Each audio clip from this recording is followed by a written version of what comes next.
When people come to ask me for raises, agreeing with them with work great for you, is saying, man, I agree. I want you to add more value to this business because that's what they're saying. And it aligns with what you already believe. Like you believe that if you want to make more money, then you need to add more value. But they have to understand how those two things are connected. Being stoked about what are the three things you think you're going to be able to bring to the organization that we don't currently have that'll allow us to pay you that. Welcome back to another episode of My Dental Playbook. I'm your co-host, Gary Bird. Along with my friend, Dr. Blake Hamblin, we're diving deep into his office on his journey to become a $10 million practice. But today is a special episode because we're filming in Frisco, Texas, where Dr. Blake received the Golden Rhino Award from the Dental Success Summit. A great honor. He totally deserves it. He's grown like crazy. He's 10x'd his new patients just over the last 2 years, and he's gone from 20 to 200, and he got all the recognition that he deserves. And he asked his friend, Dr. Christian Mullin, to come join us, who's the owner of Shore Smiles. He's going to share when and how you should be giving raises. And right down below, we have a special giveaway for you on how to effectively run a one-on-one so you know when and how to give raises to your team. This was a really good episode. Dr. Christian did a great job, and you'll learn a lot from Dr. Blake as well. Stay tuned for this one. All right, we're back, and we're still at the Dental Success Summit. It's been an amazing event. Dr. Blake won the Golden Go Award. It's like the best, greatest of all time practice, and he's doing a great job. And today we have Christian with us. And he practices out on the East Coast, Virginia Beach. Yep. Is that right? Yeah. And you're very successful practice. We're going to talk about today raises. Every doctor's favorite subject, right? You hear all the horror stories like, I don't want to meet with my team or talk to my team because they might ask me for more money. Yeah. And so there's a specific way to do that, and you're working through that right now. But before you jump into that, just tell us a little bit about your practice. Yeah. Size, how many doctors, Sure. production, those kind of things. Yeah, size. So we're 8 ops right now. We're going to 10 ops. We're currently renovating. We are, when I bought the practice, we were doing, I think, 1.1 million. And year to date, or this year, we're probably slated for like 2.6 or 2.7. Serious growth. Yeah, 100%. And we've pretty much doubled our team size. So we've gone from 9 people to, I think we're going to be at 17. Yeah. That's How many hygienists? Hygienists, we have 3.5 hygienists. So 3 full-time, 1 part-time, but we're kind of in the midst of. You're kind of out of network, but in network with a couple insurances. Yeah. We're in network with Carrington, Aetna, and Delta Premier. Okay. Yeah. And we're about 80% PPO, 20% fee for service right now. Okay, good. And so any questions on that before we jump into this? No, that's great. Okay. So let's talk about raises. So tell me what you're dealing with on the raises side. Yeah. I'm really curious. So we just heard Mark talk about the hygiene situation. Yep. And, I'm a big believer in servant leadership and trying to, one of my 10-year goals is actually to get to be the highest paid team in Virginia Beach. Wow. That's part of my vision. Yeah. And so, number one, I don't like conflict. I love pleasing people. Yep. Right? As most dentists, I feel like do. Yep. I want people to be fulfilled coming to work. And I have a hard time saying no. That's really what it comes down to. I really appreciate you being honest. As an entrepreneur, I struggle with a lot of those things too. I want to make everybody happy. Why can't we all win? It's hard in business to do that. So I guess I struggle with, when people aren't necessarily holding their weight. How do you determine, how do you hold them accountable? And I follow Traction. I follow EOS. Yeah. I used to kind of DIY it, but I actually hired an implementer, and he's helped me kind of set up those processes. That's awesome. It's been nice. So we technically have a process for this. Sure. Okay. But I guess following through on that process, I'm 97% visionary. Yep.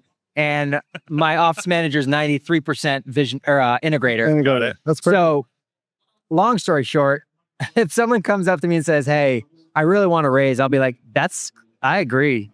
You're doing good. So let's go ahead and do that. How much do you want? What do you want again? I don't even know. Can we afford that? Here, just take whatever. It's in my wallet. So a problem though is I believe I'm okay with overpaying for people because I believe in human capital, because that's ultimately what allows for practices to succeed, right? You can't do it alone. And the downside with that though is that, we're at around 29-30% payroll already. Right. And that's before raises. And then also we have to uprate our current hygienists to market rate, which has, when I first came on board, the average, and this is going to upset a lot of probably West Coast people in like California or New York City, but our average was like 40 to 42 in 22. 2026, it's now like people ain't saying yes from less than 50. 55, So 50 or 55. The West Coast people are at 100. Yeah, exactly. Yeah. So I guess navigating sort of that conversation, and normally what we do is we say, hey, if you've changed seats, number one, or if you've added value, right. Number two, Meritocracy. How does your scorecard look? Right. How do you fit the culture?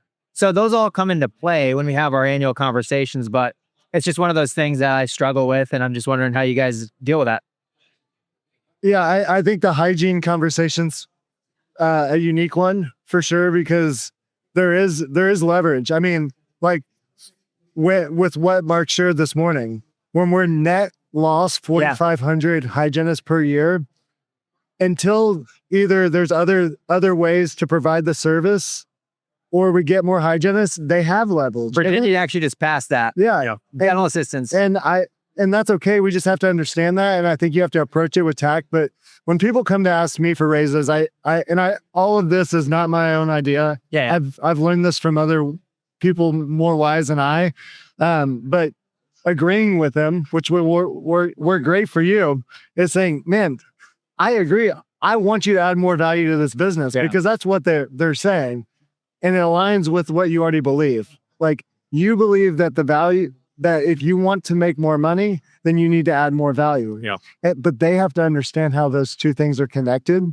And so being stoked about, man, I want you to make $55 an hour too. What are the three things you think you're going to be able to bring to the organization that we don't currently have that'll allow us to pay you that? And letting them know, like, our team thinks that there's this bucket of money that doesn't run out. They just hear that you're making $3 million, $4 million. They think you're time. Not. I just want to be clear about that. But I think letting them know that every dollar in the business is accounted for. Yeah. So you're going to have to see where you might have to pull back on your IT spend so that we can give them a raise. Yeah. So even if so that they know that dollar is connected to something, and it's not just like the bucket at the end of the rainbow that doesn't stop. That's really good.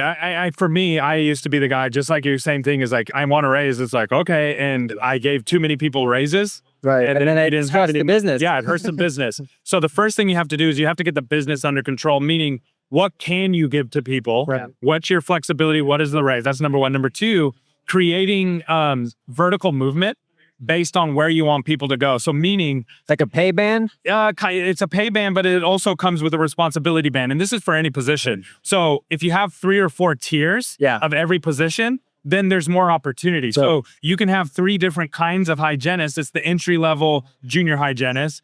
You can have the mid-level. Which might not be a new hygienist. Right. No. Depending on what the skills they provide. Yes. Like, can they do anesthesia? They do not. Make it whatever the roles you want. Right. And then you have the mid-level, and then you have the third, and then you have the leader of the department. And you can go, you could have any of these. Right. Here's how the economics and all of these work. And then here's the skills that you need to be able to do that. Yeah. You can do this for any position. Yeah, sure. And you can also be an office manager. You can also lead the front desk. You can also set up the dental assistants. You can move around and have these other opportunities, but they come with more responsibility. Mm-hmm. And so that's the second thing I would add. And then the third thing is one-on-ones. Yeah. So most offices don't have one-on-ones because either fear or time. And if I just really believe if you start having regular one-on-ones and you have clear scorecards and clear, like, here's how to move up, then they don't ask for raises anymore. We have bi-weekly department meetings. Everyone has a number. And so that's helpful for these types of conversations. But we're also kind of, I think a lot of times when you first start to scorecard, you think of metrics that you think are going to make sense. Yeah. And then, you're looking at it at the, that past quarter, the past year, you're like, wait a minute, that's actually a lagging measure. Yeah. And that doesn't meet, they have no control over that, right? We're measuring backwards. So that means you still, on the business side, because remember the first thing is figure out the business side. Sure. So the business side hasn't gotten the number yet. Yeah. Which is everybody, I have departments like that as well. So you have to get to that number before you can build the next number, so to speak. An example of that, just to give some context. So for like hygiene, instead of SRP quads treated, we do number of perio charts missed. So my whole idea is, number one, patients should be perio charted every year. Right. No misses. Right. And if there are misses, it's usually because either there's no time or something like that. But from my understanding, if the hygienists are perio charting when they're supposed to be perio charting and they see these numbers, where the misdiagnosis comes from is really undiagnosis. Right. It's just they're not doing it. And so it's one of the metrics that I think could be useful for hygiene departments to be able to not miss. Well, and what I love about that is what we as dentists can do is take what's important in my practice and what's important in Gary's practice and say, well, now it's important in mine. Yeah. And that's just not true. Like for you believe in your heart that if we just do more perio charting, we'll do more SRPs. Yep. And that is a great metric to have. One thing I've been learning over the past couple of months is along these lines is we've done such a good job of trying to explain to our teams how they can make a gazillion dollars a year. Yeah. But they also don't understand that connection I was talking about how the money is attached to the value creation within the business. Yeah. It's a marketplace. Yeah. And I don't decide how much you pay and you don't decide how much you make. That's exactly right. The market decides that. And then the value that you provide is connected to that. Yeah. We've done a really good job of telling them how much more they can make. But what we haven't done is said, you can get up to $30 an hour. But if you stop doing these things, you go back down to 25. Yeah. And it's like, it takes a different level of leadership yeah. to be able to have that conversation. But I think it's critical. And when you have the team that understands it, they get it and they become even more. Well, you have high accountability people and low accountability people. The low accountability people, a lot of times my leadership coach that I talk to regularly, he talks a little bit about, sometimes we cater to the low accountability people because we're afraid to have that conversation. Yep. And the reality is you should be catering your business to the high accountability people who actually are your A players. Yep. It'll raise and it raises the bar. Rather than pulling everybody. And at the end of the day, that's what it's about. So and you kind of touched on this on standards. Yeah. And it's hard conversations. I hate those conversations, but it's part of the game. And, it's, I think, part of why a lot of the, like people like you, Blake, and a lot of the other black belts and just people in the organization do such an incredible job with culture because they do hold people to a higher standard. Yeah. Well, people want to be led. Yeah. Like we think that clarity. We think that we're being harsh with them and we're not, and we could be. Like we have to be careful of how we approach it, but people want to have a vision. They want to know where we're going. They want to have a path forward. And if we would just stop stumbling on ourselves. It's us. Well, and it's usually us. It's really hard in a business, in any organization.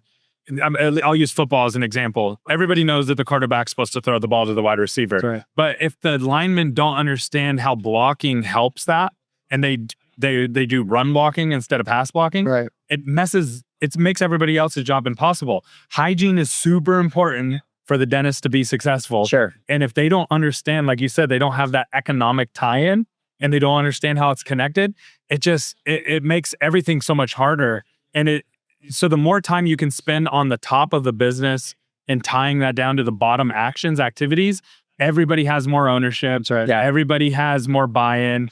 And one thing that I've learned in business is when I have ideas, it's great. I love it. I can talk about ideas all day long. But when it becomes other people's ideas and they understand it, they'll go a million miles further and they'll execute way more on it. Perception of control. Yeah. And so I'm always trying to, as leadership is always trying to figure out, how do I help them make this their idea for their outcomes, for their success.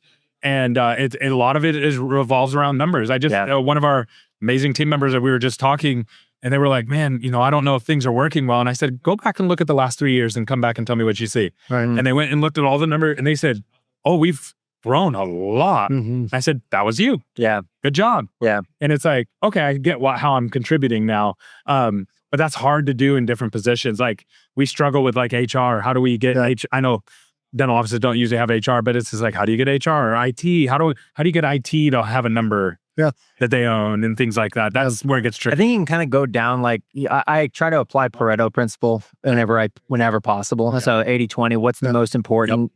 20% that's going to give you 80% of the outcome. Right. Like I think if you go that sort of deep, it can almost, you kind of touched on this a little bit earlier, you can get so lost in the numbers and just all the metrics. I think nailing it down to 5 to 15 metrics that you look at consistently, where like EOS, Gino talks about this. If you were on a deserted island and you were to be given a scorecard, what 5 to 15 metrics would you be able to say, hey, either I need to go home or I can stay? Right.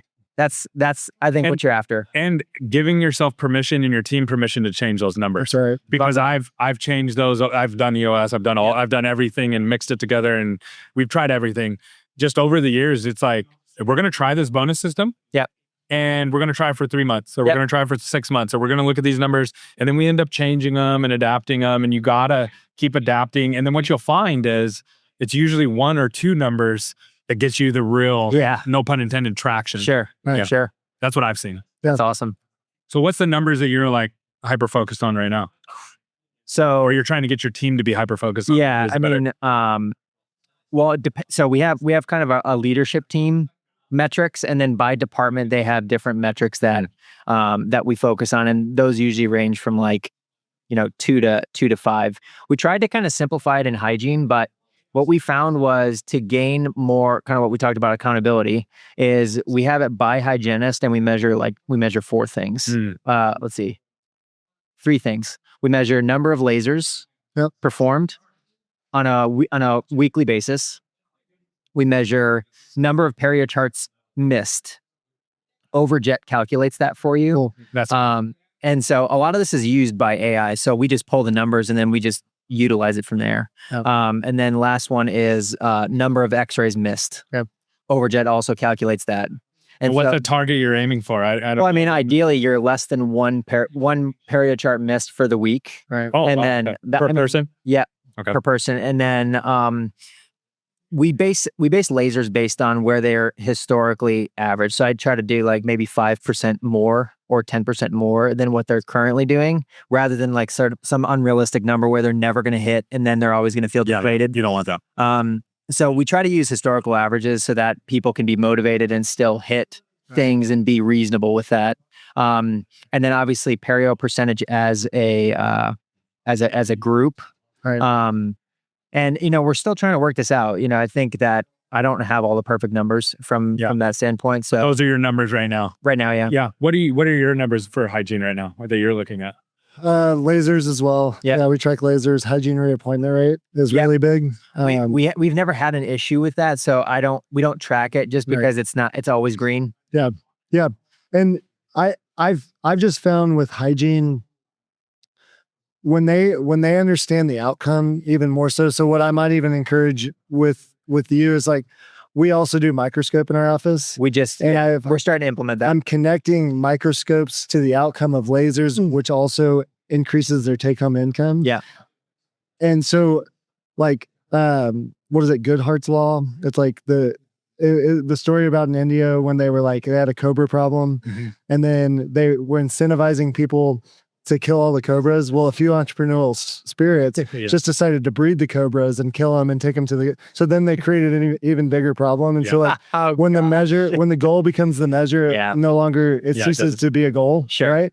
And so I know that like what they want, because what most people want is more freedom or more money. Right. Yeah. And so if I want them to do more microscopes, then I'm tracking the outcome of the microscope, which I believe is The the leading laser. indicator. Right. That's a leading indicator rather than the lag. So you're not. So you are tracking microscopes, or you're tracking laser? I'm tracking laser, and I know As that a if my byproduct. laser goes down, then we're not doing the microscope. And I've just found that when that happens, and I ask the question, well, it's been busy. Well, the microscopes.